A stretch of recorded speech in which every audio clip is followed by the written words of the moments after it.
Frérot, Ouais. j'ai une question. Je voudrais lire la Bible, mais le problème c'est que je sais pas par où commencer.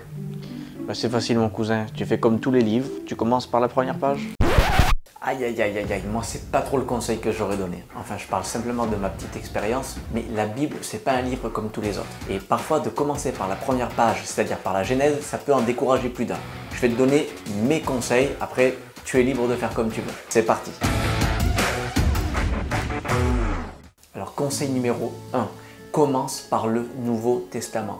Billy Graham, lui, conseillait de commencer par l'évangile de Luc. Et c'est vrai que c'est un bon choix parce qu'on retrouve toutes les images populaires qu'on se fait sur la naissance de Jésus jusqu'à sa mort et jusqu'à sa résurrection. Et déjà là, tu auras lu le message principal de toute la chrétienté. Conseil numéro 2, lis l'épître aux Éphésiens parce que c'est là que tu apprendras toute la dimension et l'importance de la foi et de la grâce pour ton salut. Conseil numéro 3, après ça, tu peux lire Jacques. Pour ma part, je trouve que c'est un épître qui est facile à lire, pragmatique, et il va t'apprendre comment mettre en pratique ta foi avec des œuvres bien concrètes. Et le petit bonus, numéro 4, ça c'est si tu as envie de savoir qu'est-ce qui s'est passé après la mort et la résurrection de Jésus, comment les premières églises se sont mises en place, ça tu peux lire Actes des Apôtres. Voilà, après ces lectures, moi ce que je te conseille, c'est de terminer tout le Nouveau Testament. Et ensuite, tu verras, tu auras les clés pour mieux comprendre et tu vas prendre plus de plaisir à lire l'Ancien Testament. Mais encore une fois, ce ne sont que mes conseils. Tu es libre de faire comme tu veux, mais surtout, comme le Saint-Esprit veut. N'oublie pas de lui demander avant chaque lecture de t'éclairer et de te guider.